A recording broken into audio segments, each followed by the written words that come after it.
Let's fight. A very good evening to each and every one of you. Happy Monday. Hope you guys have had a good day at work. You've had a good day at school. You've had a good day at home. Whatever you did today, we hope that you did it well. Let's fight, folks.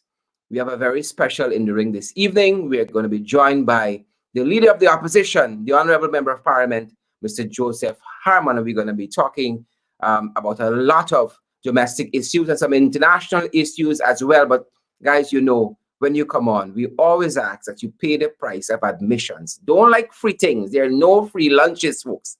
No free lunches. So let us all pay the price of admissions. Wherever you're joining us from this evening, a very good evening to you. You're joining us on Twitter, guys. Retweet. You're joining us on Facebook. Share the live stream for us. You're joining us on YouTube. Subscribe. And we invite all of your comments wherever you guys are going to join us from. We're going to give you guys a shout out very quickly. But share the live stream. We're waiting until we get to that magic number, and then we are good to go. Folks, we are ready. I have my guests backstage in the virtual green room, and we are ready to go. I'm ensuring that I am shared on all the relevant places as well. And guys, we are really, really privileged that you are joining us this evening for this discussion with the leader of the opposition. Let's fight, folks.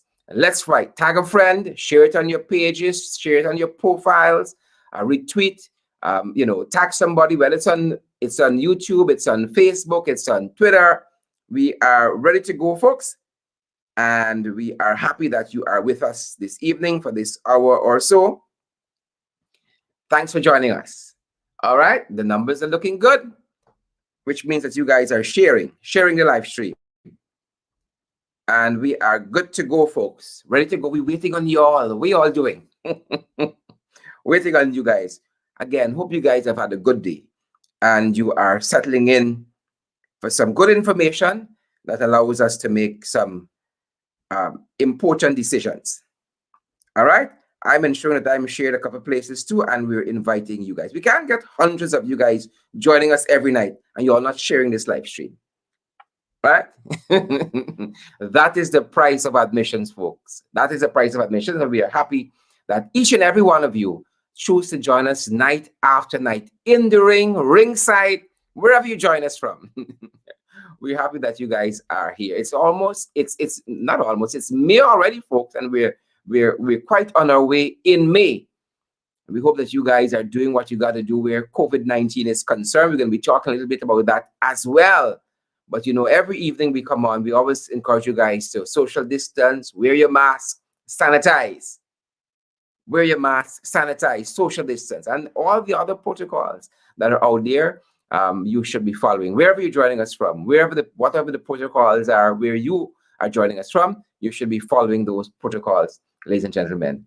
And we are almost where we need to be with our numbers. And Shirley Pat Ram joining us from Queens, New York, and June Birch joining us as well, and Angeli Abrams, Pinky Kerr, Deborah Haley, watching us from Red Road Sophia. Good night to you, Roxanne Aaron, and all the other folks, Sandra Saturine, Selena Fraser, Donna David, all of our favorite folks joining us. Give us a share there, and we are getting set to get on the way. I see Lynette Fraser is here as well, joining us from the UK. I see Lily, is it Gulliver? Joining us from the comments are going by so fast. I'm trying to keep up.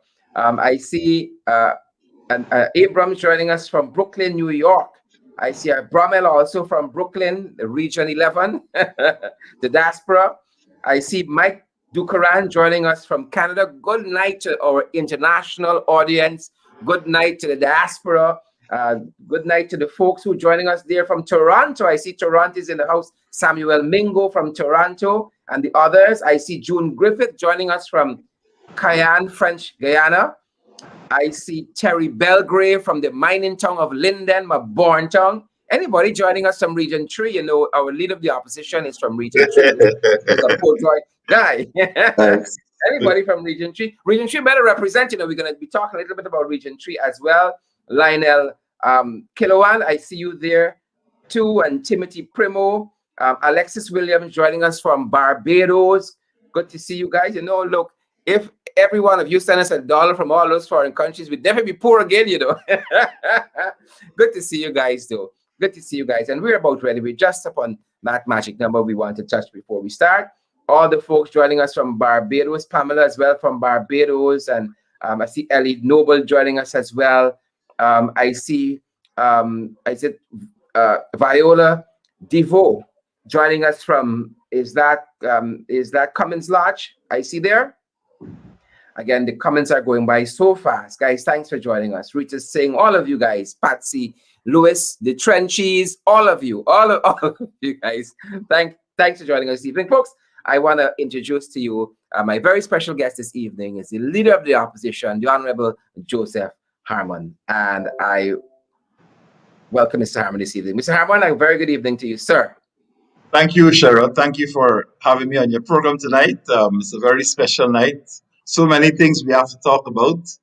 Yes, I yes. just want to thank your viewers and your listeners all around the world. In fact, I'm seeing now people from all around the world that's listening. I see my sister Brenda, and they're all from Washington, from New York. Everybody's there. So the ring is going to be a very busy place tonight.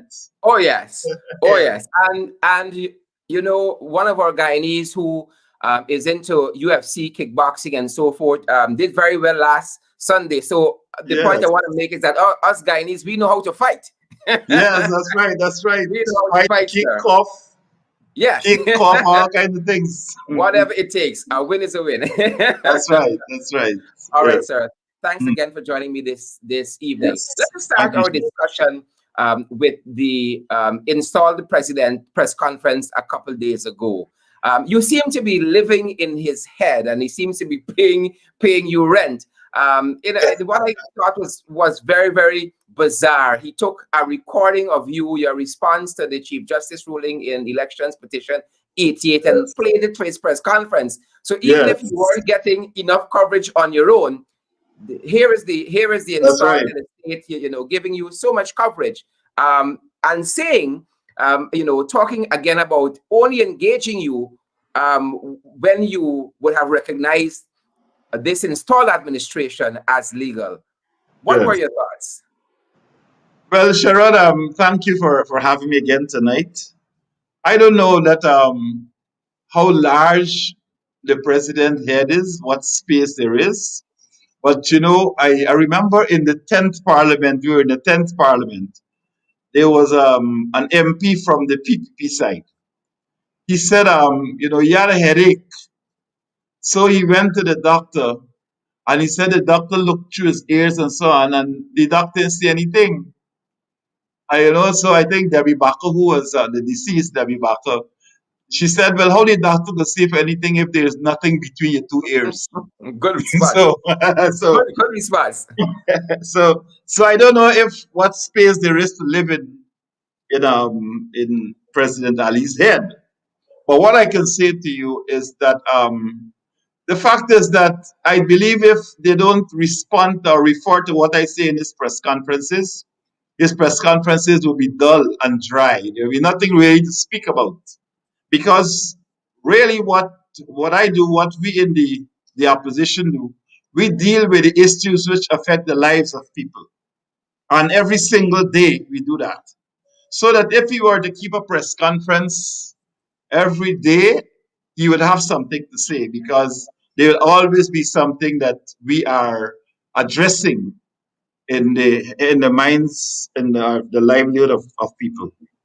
But certainly, I was happy that he actually chose to play a part of my comments which I made after the Chief Justice had given such a bizarre ruling on the election petition number 88 of 2000 of 2020. And he chose to use that to actually say that I was criticizing the Chief Justice as if this is a person who is on a pedestal whose decisions cannot be criticized. And I made a point, and I said it again, that I can criticize whatever decision the Chief Justice makes or anybody makes. I'm not criticizing her as an individual. The Guyanese people, they will do that. But as a political leader, it is my duty to look carefully at these decisions that are made and make critical comments on them. And I am saying that that was a bizarre decision that was made. And I said so. I also said that the decision did not have a firm basis in law. It did not have a firm basis in the extension or the promotion of our democracy, but it was basically meant to keep the status quo in place. Even though it was a corrupt status quo, the decision was meant to do that. And so that is what it did. And so, on the basis of law, on the basis of fact, that that petition cannot be challenged in a significant way. So we're going to appeal that. In fact, we're waiting now on our written ruling.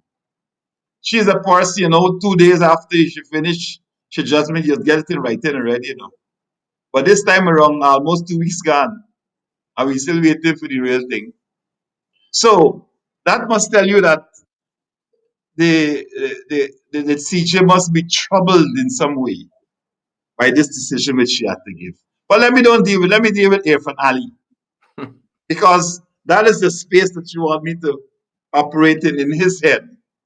Now, I think that what is happening is that he's afraid to consult. He's afraid to engage. Because when you consult, when you engage, you have to open up yourself to be scrutinized. You have to be transparent in what you do. And they don't want to do that.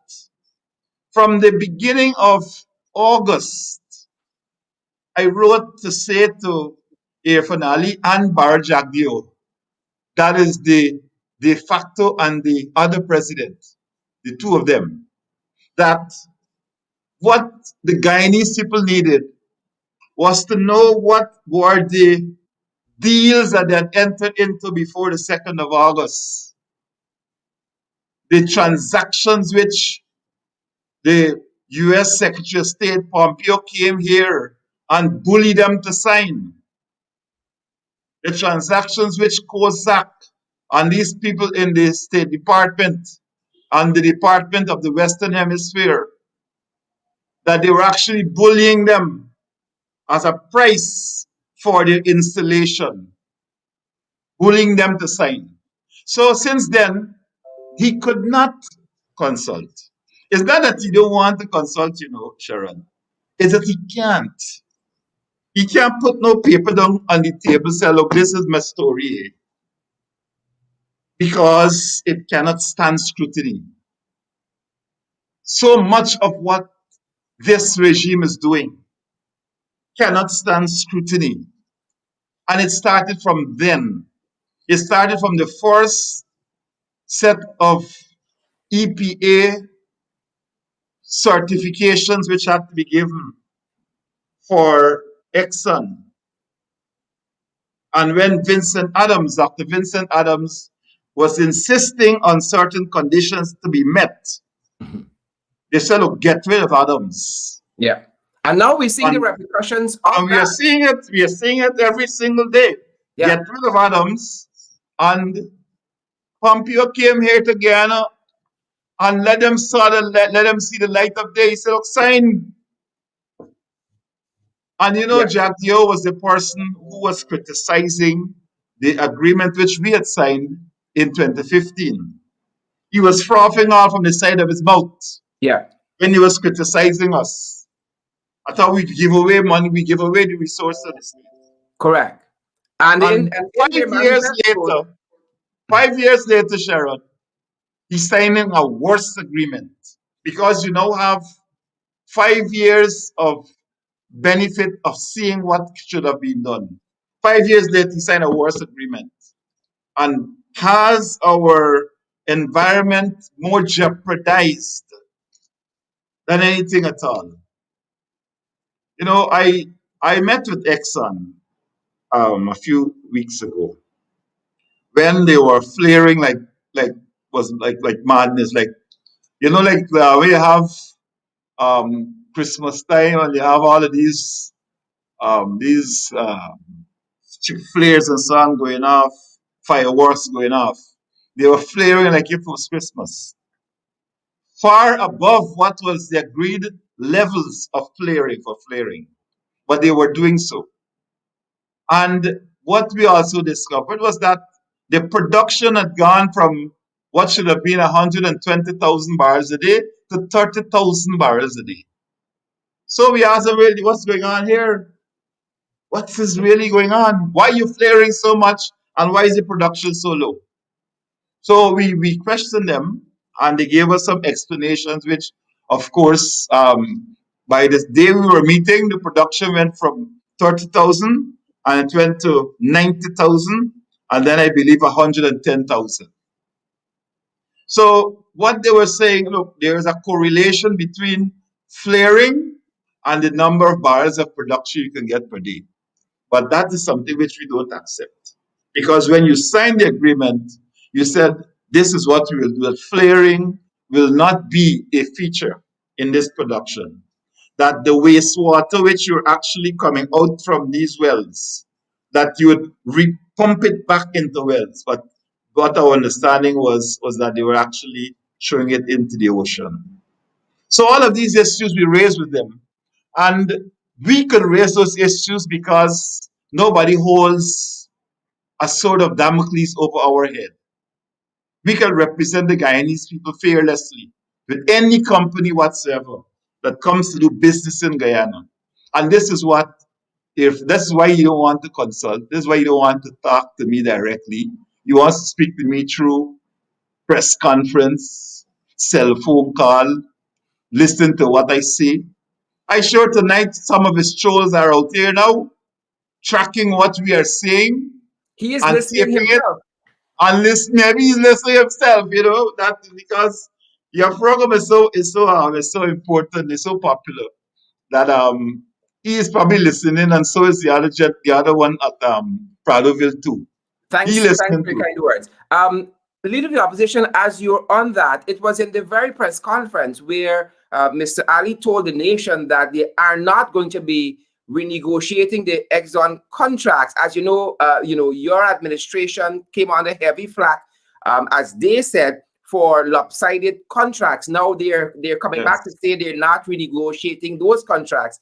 And as you spoke about the environment and the Exxon Mobil, we see here this TriStar Incorporated, and what's happening at Versailles, Malga in Region 3, where the mangroves are concerned. And the administration, the installed administration, seem to be coming down on the side of their friends in business ventures as against the people of yes, Region 3. yes.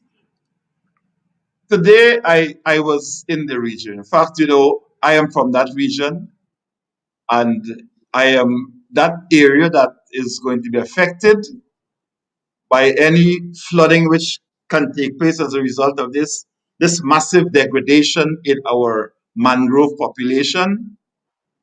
I come from that same place. And so I heard the complaints. I was there on Saturday at an outreach. I was at Good Intent on the west bank of the Demerara, and people were talking about this. I went to Margaret Tooth. I went to Port Drying. I went to Klein Port Drying. I went to Vreeden Hoop, and people were talking about this. But what they couldn't see was what was happening behind the zinc fence that they put up along the Demerara River. Now, where the people live, it's on a thin stretch of road from Vreeden Hoop all the way down to Wales. That's really where the bulk of the population is. It's about 10 miles or 12 miles or so. And so the river, the only thing that separates those houses from the river are the mangrove cultivation that controls the level of water that comes onto the land. And so this company, TriStar Incorporated, and I think if we actually go, we try to pierce what is called a corporate veil you will see behind that veil connections, connections to this administration, connections Yeah. to As the one can expect. president. You understand me? So there are big, big connections there. But what has happened is that these connections in this TriStar company, they were given approval to start work on what is called a shore-based facility on the west bank of the Demerara River. And this is between in the area of Malgretoot, Meerzorgen. So this is a little strip there. Now, when they were given this permission, it seems, they were told you can only cut so much of the mangroves. But they went beyond that. They went beyond that. And they've actually cleared a very large patch of the mangrove cultivation there, which now, which now puts the lives and the livelihood of people in that community at serious risk. And one I measure would says say, that development and business must not be stymied at the expense of the risk yeah, of people. well, that is the nature of this regime. That they are prepared to put the lives of people at risk just so that their friends can get business done. But how could you do that? You understand me, Sharon? So today, Kamrad Ramjitan, myself, um, Ganesh Maipal, and some people in the media, we actually went there. We rented a boat and we went along the river. We saw firsthand what this travesty was taking place. I told them, the media, that I was outraged by what I saw. And certainly something has to be done.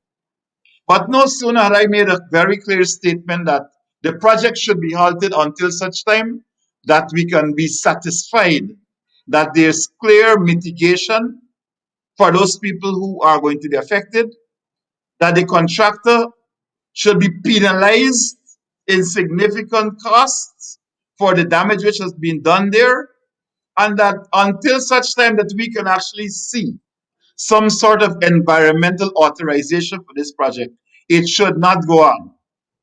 We have not seen anything. We're just hearing that the head of the Sea Defense Board, Brigadier Beaton, saying, "Okay, look, I gave you all permission, and then you're gone beyond that, and so you have to come in to see me this afternoon." But they are all incompetent. The Sea Defense Board, the EPA, the Mangrove Management Authority, they're all under the thumb of Barra Jagdeo. So they cannot perform their functions as a regulatory agency to regulate these companies that are coming in here and want to do as they please. So we have actually made a clear statement today, and I've already given a brief to some of our lawyers to look at how best we can, if they don't do what we said they should do, we'll have to go and get certain legal remedies to the people. The people are concerned about it. The people are complaining about it. And we have to take action on their behalf. So it is a serious threat to our environment. I spoke to Vincent Adams last night before I went in there, and he told me certain things, among which was that he had demanded that before this company did anything, before they actually go on that land, they must show him certain authorizations that were given. But now, looking at um, an editorial which was done by the Stabrook News last Sunday, it lists all of these people who they talked to. And all of them, save none, have all been saying, okay, well, well, don't worry, the people who get Yeah. problems, I man. Let think the it's only the business. region. I think it's only the region three chairman of one of the NDCs there who would have said, this thing should not be happening. Everybody else, No, no objection, no, no Sharon, objection. The region three chairman said business gotta go on. Yeah. He said that too. I might be right? wrong, but But one of the NDC persons closer the there. NDC, because that NDC, Malgatut, Merzorgan NDC, Mhm, we have agreed the numbers in that NDC. mhm. And so that is where you would have gotten a contrary comment other than the rest of them. Who says But no all of objection? them, Move forward. yes, all of them. So what I'm saying is that this this regime, they have no regard for the environment. Yeah. Today, this afternoon, also, I think I'd asked one of my MPs to go to a hearing at at Tuesday. A hearing which was brought about by an appeal which a citizen made to some plant that they were going to put down there that was going to be dealing with waste, a waste plant. Now the citizen made that appeal, and so the environmental board went there to do a hearing. Well, of course, the hearing broke up because They the don't people want to hear started from asking citizens. all these questions. They don't want to hear from the citizens. No, they just the EPA officer cut the thing off halfway and see finish. So we've actually put out a release on that matter, which I believe you might have seen, but if you Yeah. haven't seen it, there's a release which we put out on that concern, on that matter.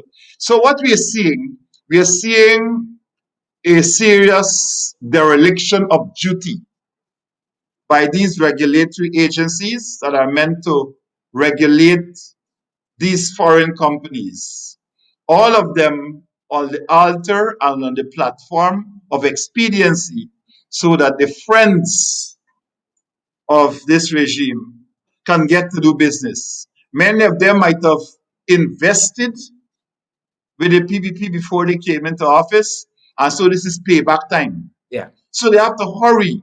Everything is in a hurry. You got to finish fast because they know that they ain't got no 5 years inside there. So Lock it in hustle up quickly. quick. You You, understand me? Hustle quick and get this thing done. So all of that is being done at the expense of our health, of our security, of the way in which we deal with our environment. And Sharon, this environment issue is such a big one that Guyana was one of the first signatories to the Paris Climate Change Accord. We were one of the first five signatories to that accord.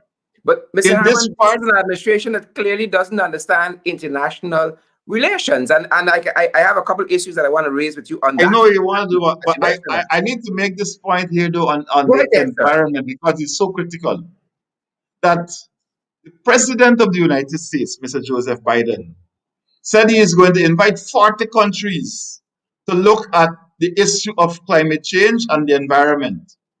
And in this part of the world, where Guyana sits as what we call a net carbon sink, where we do not emit carbon dioxide into the atmosphere. We are a net carbon sink. And so when you're talking about environment and climate, Guyana has to jump out. But in this whole region here, we were not even invited. They invited Antigua and Barbuda, Jamaica, and I think Trinidad. Wow. That was a slap in our face. It was Indeed. basically saying that we are not satisfied with the way in which you are dealing with environmental matters. Why you send home Vincent Adams? Why is the EPA still without a head after all of this time? Why is Correct. Jack still running the EPA? And so I think that was a clear signal by the US administration that this is unacceptable. And the way you're going about damaging the environment, how you go about cutting down the mangroves. Mangroves are part of this forest coverage that we talk about. So I just wanted to get that point in before you actually went to your next question, because I think it's important enough so that people understand the relationships which are now developing between Guyana, the United States, and our international partners. Very So well. I think Very you well. you you are aiming to come to some international issues. Yeah. Talking about the USA, the United States of America, quite recently, the US Embassy would have announced an electoral reform project. According to the embassy's press statement, they are saying that the U.S. State Department in supporting is supporting rather an 18 months project to strengthen the capacity of the Guyana Elections Commission (GCOM) and the Attorney General's chamber regarding rather electoral processes, and to encourage civil society organizations (CSOs) to advocate for electoral reform in accordance with regional and international standards. The project will be implemented by the International Republican Institute. The leader of the opposition, do you feel that the opposition should have been briefed prior to the rolling out of this project? Yes, I do believe that. And I have written to the IRI, the head of the IRI, requiring them to give us a full disclosure of all the issues in relation to this matter. We are not just mere um, end product users of what they are going to do, so that the project executors can actually now come to say, this is what we will do. We have to be consulted in the first place in determining who these consultants are, who gets this project, you see? So I wrote to them, and they indicated that they were prepared to meet with my team. We'll meet tomorrow morning at 9 o'clock. And I will make that point very clear that this question of going and dealing with the PPP alone and then coming to tell us what you are doing is not going to cut it. The terms of reference for this project, we ought to have been consulted in doing that, even before you actually determine who was going to do it.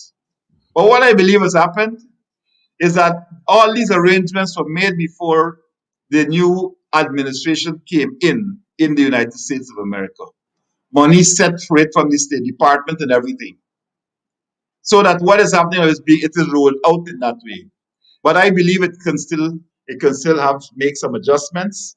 In fact, I was on the phone tonight with some people from the National Democratic Institute in the United States that has done work with us here already.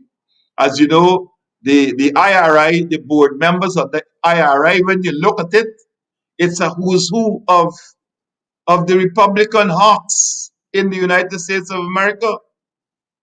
You have people like Senator Cruz and all these people on the board. When I look at the board membership, I said these are people who are trying to prevent black folks from voting in the United States. How will they want to promote that here in Interesting. Guyana? Very interesting. Very interesting. And we know also, as we run the US, that the US had certain interest in neighboring Venezuela during the last administration that didn't necessarily align with ours. We had a very consistent position on the administration that you were a part of. Mr. Ali was asked the question of our preparedness to respond to Venezuela given the recent flyovers and all of that. And his contention was that, he has spoken a lot about this issue, but again, given the opportunity at this press conference, he says, and I want to quote, "I don't want to say much on this issue. This is a sensitive issue that has to be handled in a particular way. And I think the Guyanese people understand that." That was his response on the question of Venezuela continual incursion in our territory. Your thoughts? That is what we call political gobbledygook. Guyanese will call it boards. That's Salawala. what it Salawala boards. So it is no secret that our main line of defense against Venezuela or any powerful is our diplomatic service, is our ability to use diplomacy. Because we don't have an army that can fight man to man with Venezuela. Our army basically defines aggression. It's like a tripwire that says, look, there is aggression taking place here. And then that puts into gear our diplomatic service. So if you have a weak diplomatic service, you are endangering the territorial integrity and sovereignty of And Guyana. you thought it's a definition of a weak Well, diplomatic well, service. all right. I was coming to that. You have a foreign minister who is an embarrassment, and you have, I don't know who are the people that advise him, but the mistakes that they are making are what I call self-inflicted wounds. Well, you have The Ralph mistake. Moran, Robert Prasad as advisors there. Well, I don't know what Robert Prasad advising. I don't know if Ralph and Brand, if they listen to it. But you see, an advisor could advise, but it is for the person who receives that advice to decide what they are doing with it.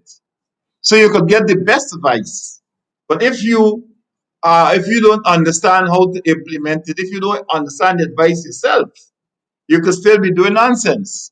So we've made some serious missteps on this Taiwan interest office that was to be established here in Guyana, that FUPA which they had with that. The people of there's a country in the Middle East that we had always taken a consistent position on. Mhm. The question um, of the question of the vote at the UN Correct. on on those issues that's related to the black people. These are serious Discrimination and missteps. racism. Yeah. Racism. These are serious missteps, and it is not just that they are ordinary missteps. They come out, arise out of a level of incompetence and a level of disregard for the people who can do that work. They don't give a rat's ass in some cases as to what how Guyana looks outside. As far as once they could make the money, once their friends could make money, that's it. So when we came It into looks as though office, the administration is hurting our foreign relations more the than helping. administration is killing it. When we came into office in 2015, we met a demoralized forest service. We had to train, we had to remove, we had to change people and get a good cadre of diplomats all around the world. And so in that 5 year period, we actually moved up the ladder. We became respected again.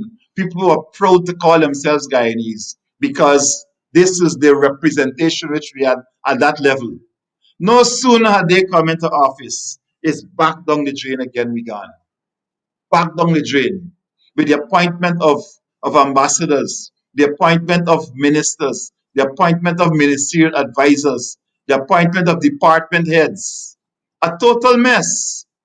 So I believe some of the people they've actually, I believe they had retained Carl Greenwich to work on the Venezuelan issue.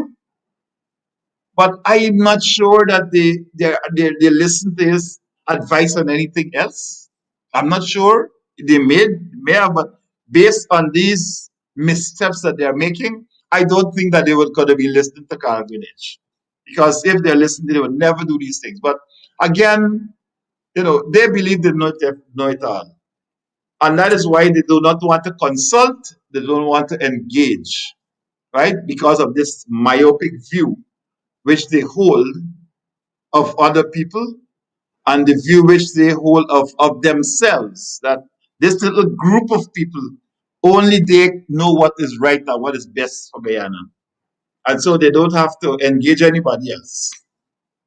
Well, talking about knowing it all, we learned last week during the installed president's arrival day message that he clearly didn't know Guyanese history, especially African Guyanese history and slavery as regards Guyana.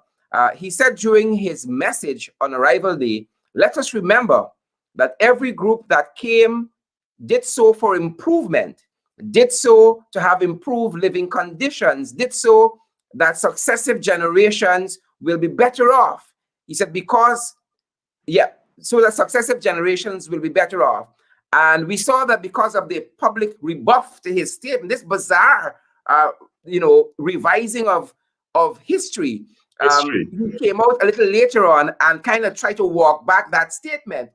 And then we saw something even more bizarre. We saw a commissioner from GCOM, Mr. Says Gunraj, say, quoting one Mr. Mark Matthews, that apologizing doesn't always mean you're wrong. The other person doesn't mean that you're wrong and the other person is right. It just means that you value your relationship more than your ego. This is a bizarre administration, perhaps on every front. What was your Well, impression of what was said? it is contempt for our history, contempt for the Afro-Guyanese history. That we didn't come here, our foreparents didn't come here looking for betterment. They were brought shackled. They were brought as slaves against their will. Many of them died in the Middle Passage. Thousands of them died. When they came here, they came in chains. They were whipped. They were forced to work under some of the most inhuman conditions.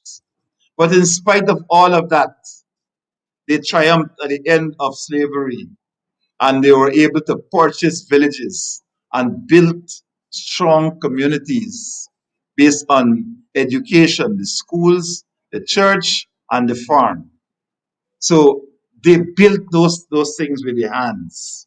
And so for somebody to come and say that, okay, they came in search of betterment, it's an it's either you don't understand history or you're so contemptuous for the history of black people that you can say that.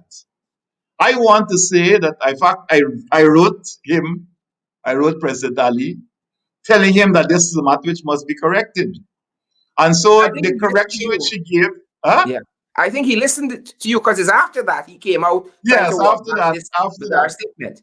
But let us take this to let us take a positive out of this.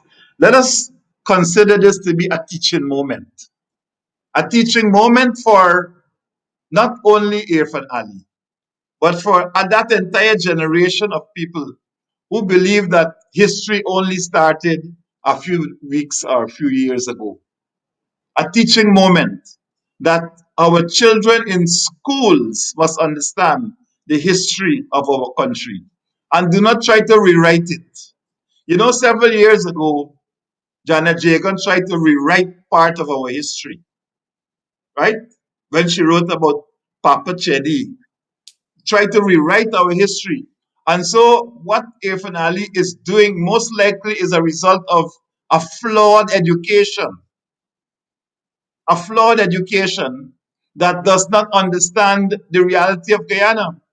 You see, if you grew up in a certain environment and certain things are pounding in your head all the time, you are likely, more than likely, to go and repeat that when you become older Yeah. because this is your upbringing. This is the diet Yeah. on which you were fed for all of these years. So, as I said, let us consider this a teaching moment, Yeah. and I trust that he learns from it Yeah. and that he ensures that all of the people who follow him, that he ensure that they understand that too. And Mr. Harmon talking about a teachable moment, Mr. Granger, His Excellency, former president, has a book that I think he co-edited with Alvin Thompson, renowned historian, called "Themes in African Guyanese History." That might be a good book, a good place for Mr. Ali to start. A very good place, I think. Very good place because that's a very careful, carefully thought out Comprehensive work. piece of research on the history of Guyana.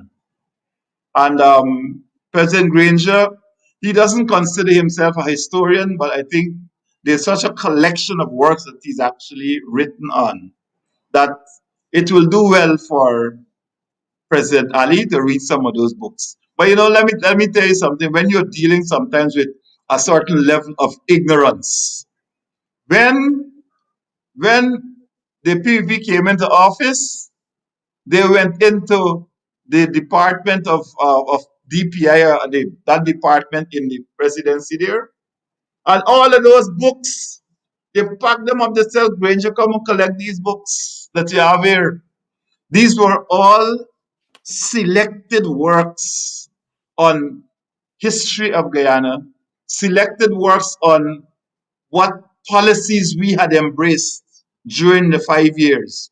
So you had everything there in written form, some were speeches and so on. But it's look, y'all take away all these things, move them out. And so they shipped out books, boxes, these books. And so they cleared the room. And so there's nothing there but emptiness. And that is what you're getting. And this is what I find to be most disgusting about what is happening. That a president don't always have to go and read up everything. By the time a speech comes for the president to deliver, it should have gone through several tiers, several layers of checks and balances, fact checking, and all of these things. So that when it comes to him to say to present, it should have gone through those processes. And so if through all of that you can still arrive at the end of it with statements that are attributed to President Ali that he made. You know, I've always said that I think he needs to be better advised. But if you pick up some of the worst people, if you pick up criminals and so on who were in jail just not too long ago and ask them to be presidential advisors, he And will get that. one subject, people. Well, all of that. Mr. Harmon, All of that. let us turn our attention to COVID-19. It has been here with us for over a year. The PPP had a parallel task force. You headed the task force at one time, the National Task Force, and ably Yeah. headed it as a matter of fact. Thank you. There seemed to be a consensus that not only are we in a third wave, but that there's a new strain that is in Guyanese society. The advisor on health to the Minister of Health, a former Minister of Health, Leslie Ramsamy, hinted to this, that there perhaps is a new strain. As a matter of fact, he said the virus is circulating, has learned how to transmit itself more effectively.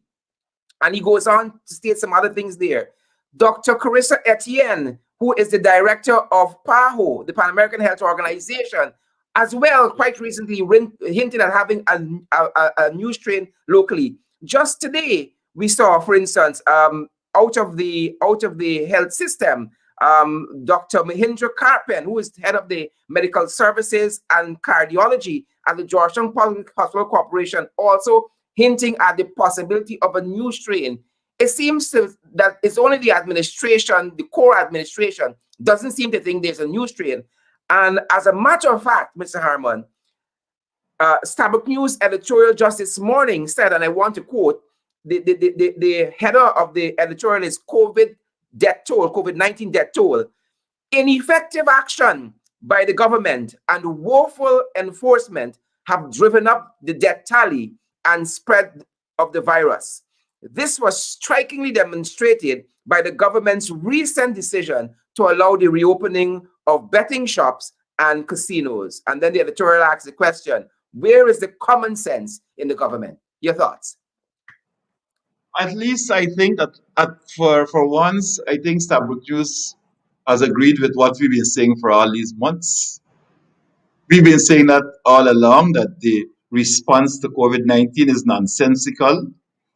I have called for the revamping of the National Task Force and for it to include people with the necessary skills to be able to handle this virus. Dr. Carpin is, as you know, one of the persons who speak a lot on COVID-19. In fact, it seems to me, I don't know if it's a contract he has, but I see him very often on the television speaking about COVID-19.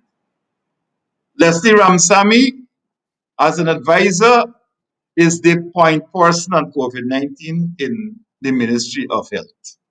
The Minister of Health sometimes don't even know what is going on. Agreed. He's at sea. So it looks like Ramsamy and Barry Ramsaran, they are the ones who are running this program. But they're running it into the ground. They're making a mess of it. Today we have 325 deaths from COVID. And 80 new cases. Yes, yes. On Saturday evening, I was forced to actually make a statement on this matter because in 24 hours we had 6 deaths in 24 hours, and in 6 days we had 24 deaths. So for a small population as we have, those numbers are alarming. Trinidad, with a larger I- population, is below us in deaths. And that's because they have taken the necessary steps. They have taken the bold decisions to lock down where lockdown is necessary. Is a But lockdown necessary now? lockdown is necessary. I said so on Saturday night. Even if you don't have a total lockdown, certainly the areas which are considered to be hotspots should be locked down. We have to review our enforcement measures. We have to review the way in which we look and deal with these measures. Look, a farcical situation, Sharon, is this: that churches, if you want to go, only a certain number of persons could go in a church or a mosque.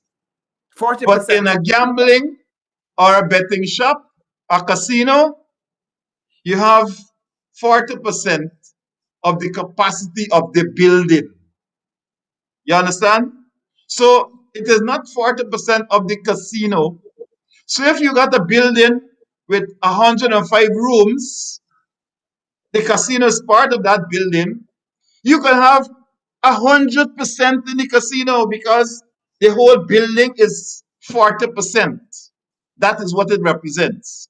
So what they have done is try to skillfully allow these betting shops, allow the casinos to go full blast by that kind of way in which they've actually now determined how many persons can be. If you are saying 40%, should be 40% in the casino. Just like how you're saying only so much people in church. Why? People must gamble more rather than pray. This is the kind of madness that we have for a regime that just they just concerned about the money. What about the spiritual aspect of life? What about that? They don't believe that people need to have fellowship. And so you restrict the number of persons who can be in any one time in the church. Well, You remember, this restrict is the a number of restriction that persons. expired the chaplain from the police force. You I ain't going back into that was dealt with enough already. But what I'm saying is that there our dealing with COVID-19 is woefully inadequate. It's woefully inadequate. We cannot continue in this way with this the way this administration is dealing with it. That the enforcement measures are poor, that we can look at Trinidad and get an example from what has happened there and the way they have dealt with it. We had actually set up under the task force where I was a CEO for. We had put in place some very clear plans on how we will deal with it, including the setting up of a hospital for diseases, which was really the COVID response, a response to COVID. And if you look at the whole CARICOM region, there's nothing like that. It seems to I be at know our some side now, countries, especially. some countries will be happy for a Yeah, facility like that. yeah. And they criticized it. All of them and their friends in the private sector criticized this. Oh, we wasted money and all of that. And now look, the Yeah. place must be overrun by now. The savior. Mr. You Harmon, and understand? some other So, issues as so we So what go I'm ahead, saying sir. is that COVID is a very serious. It is not something to play around with. It's not something to joke about. It's not a political football.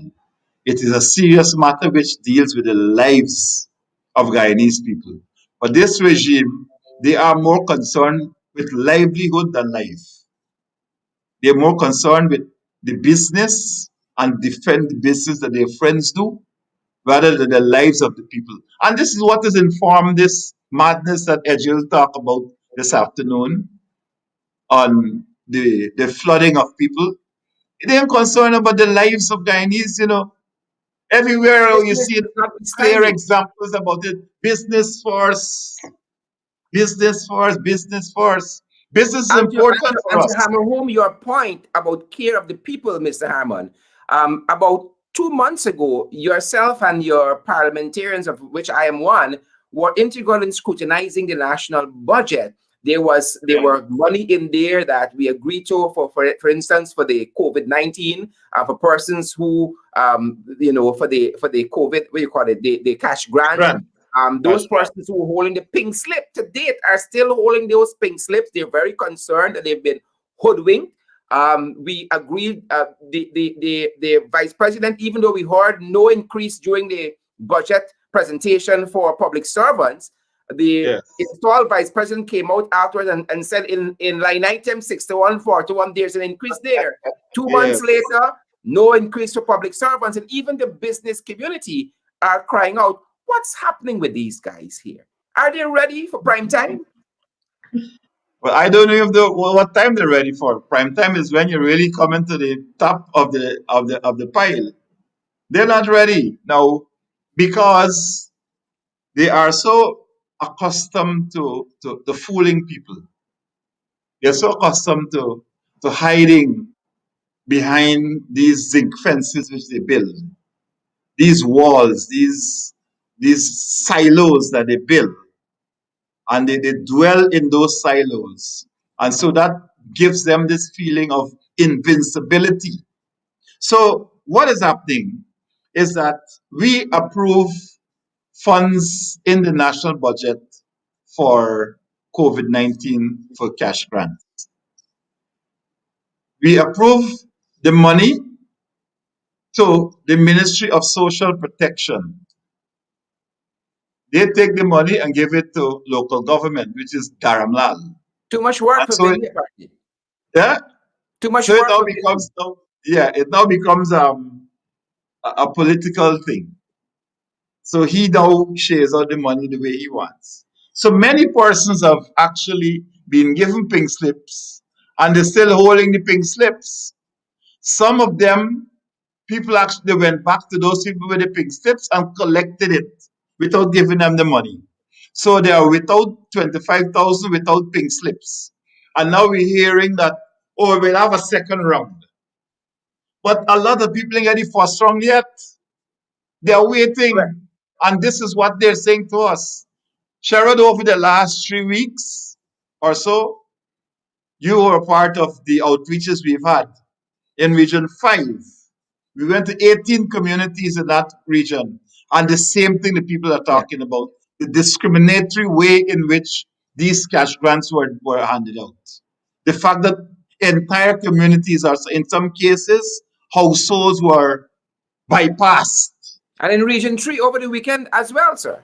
Well, all right, so that was 5. Then we went to Region 2 last week. 12 communities in Region 2. The same thing the people were telling us. On Saturday, we were in Region 3. A woman in good intent. She said, Mr. Harmon, I don't know how we can manage because A, I didn't get the 25,000. B, I collect back my pink slip. And C, I got 4 children. And these children, because school is not in session, they're eating whole day. She said they're eating whole day. I don't know how I can manage. So what they're doing now, they got to rotate meals, right?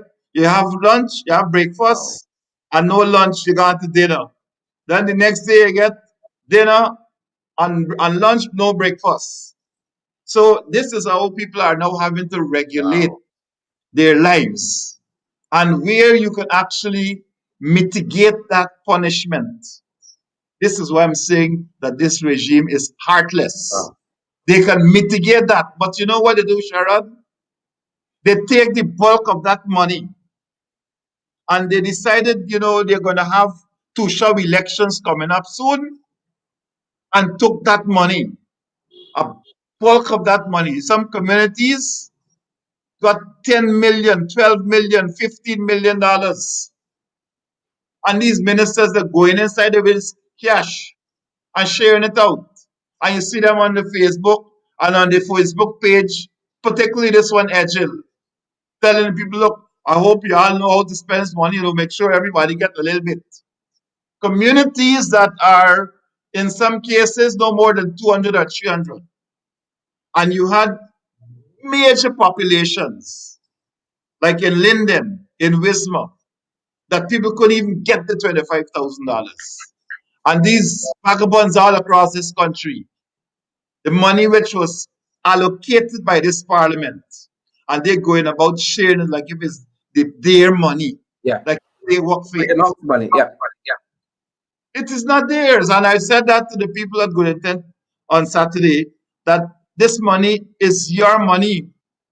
And you are the ones who actually, the public servants in particular, because you are the major taxpayers. Your money got tax got to come out it anyhow, because from the time it collect, you have tax taken out of it. And so you are the taxpayers, you're the major taxpayers. And so this money is coming back to you. It is not coming from Freedom House. It is Correct. coming from the National Assembly, where it has been budgeted and passed for you. And so don't let no minister or no parliamentary secretary or these bogus people that they got called parliamentary secretaries, who the court said that they're illegal and they must get to the themselves driving around and so on, but you can deal with them though. Go and telling the people, but this money coming from the party. Yeah. What party? Lies. Total lies. Mr. Harmon, I know we're on program time, but I crave your indulgence for a couple more minutes as I come to my final questions. Mr. Harmon, there have been a chorus, a clamoring chorus almost, that they are wanting of perhaps a stronger confronting of the Ali administration. Shut down everything. That is the clamoring chorus. Shut down everything. They say make Guyana ungovernable the way the PPP was trying to make Guyana ungovernable for the APNU AFC. They seem to want a more combative, militant leader of the opposition, Joseph Harmon. They seem to want the soldier in you. What are your thoughts? Well, Sharon, you're an MP, and I think that you can defend my militancy. The Definitely. people of Guyana, know that there are some people who don't have the ability to interact with me as we reach out to all of the communities in this country, and we listen to what our people are saying. So the question of lockdown, yes, I said, okay, that's a good idea, but how do we sustain it? If I say, let us do this, let us all across the country, you want to do it simultaneously, you want to do it for a period of time, okay, but how do we sustain it? So, as political leaders, we have to think things very carefully out. And we have to be able to give guidance to our people and know when it is, what actions we need to take. Yes, I believe in militancy. That has always been my life. All of the people know from the 2011, 2010, 2011, when I came into active politics, that has been it from day one. Yeah. Right through this last elections, the recount and everything. I'm always in the face up to now. And so we have to see and we have to understand sometimes the reality of where we are, and that when we call on people to do things, we have to be able to sustain them. And that is an issue which we've been dealing with, and we've had to think strategically. I can let you know that certainly at the level of our members of parliament, that we have this matter on the front burner. That it is not something that you just get up one morning and decide you're going to do it tomorrow. But I understand that concern. It is a concern because people are fed up Yeah. of this regime. They've had enough of them. And so some people tell me by any means necessary or whatever means, you have to do it. So I understand that concern. I understand it, and I meet it every single day. I speak to people about it and I explain to them what it is that we're doing. But you have to be understand that the essence of political action is timing. The essence of political action is timing. And I Very well. believe once the time is right, we are doing our work on the ground. All of these outreaches and so on gives us a good sense as to where people are and how they will respond to a particular message. And that is what is important. So that people must be prepared. We can't just pick up people, carry them here and carry them there and so on. We have to be able to decide what is the end result that you're looking for. How am I getting the people and what am I going to do when I get them there? So these are Very well. considerations which as political leaders we have to take and understand we are always acting in the best interest of our people, in the Yeah. best interest. It's not in our best interest. It's not about what is in Joseph Harmon's best interest. I have to consider what is in the best interest of these people who put us there to represent them. At least 218,000 are the numbers that were given at the recount. But when you add the families and so on to that, you can see over more than half of the population that we represent. And so it behoves us to be responsible in the leadership which we provide for all of these people. It behoves us to be responsible. And I think that as political leaders, I believe as the members of parliament who are there in the opposition, that you know, as you have said here in the ring, you're fighting every single day. We fight, and you know, you don't have to always knock out a man with one punch. Yeah. As you know, the Guyanese, the fighter that won the last week, it's not one punch sometimes knock you out, you know. That probably sometimes the last punch. But the steady jamming, the steady jamming, the steady That's the jamming, thousand the cuts. uppercuts on the ribs, right? Those are important. So it is, we are doing the steady jamming, we are doing the spade work right now. I believe that at the right time, once our people are ready, once all the conditions are right, I think that that this administration will find a graceful exit. Yep. Mr. Harmon, finally, on that very note, we know that your party's Congress, the PNC, is pending, impending. And whenever the Congress is held, we know that you guys are studying COVID much the same way like the rest of the nation in terms of the next move. Will we see you throw your hat in for leadership of the party in the Congress? Sharon, this is a question that has been posed to me so often.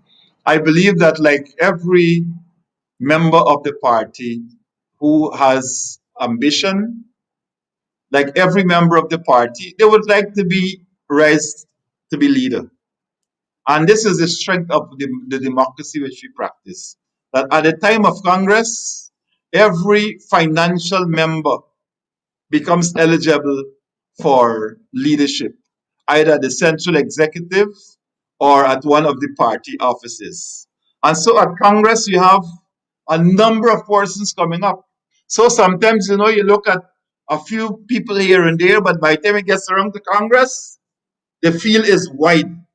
So at this point, I would say that once the bell is rung, once we decide, okay, this is when it's going to be, I will make my decision known, just like all of the other persons who would want to do so. But I would let you know that at all times I will consider what is in the best interest of my party, right? And that has always been my guiding principle. What is in the best interest of my party? And if my quality of leadership is what is required by my party, then I'm prepared to offer myself to provide that leadership to my party. Very Yes. well. And we'll end on that very, very high note, sir. Thanks for joining me this evening in the ring, Leader of the Opposition, Joseph Harmon. Thank you, sir. Thank you, Sharon. Thank you very much. Great. Folks, there you have it, Mr. Joseph Harmon. Again, with me for more than an hour on so many issues. I want to really, really thank him for spending this hour. I know he's a very, very busy guy, as one can imagine. And as we go, we advise you guys and encourage you guys to continue to social distance, wear your mask, sanitize. Those are the basic, and you can feel free to practice all of the other protocols that are in place for your health and your safety where COVID-19 is concerned. Folks, thanks for staying with us and do stay safe. See you tomorrow evening. Stay safe, guys.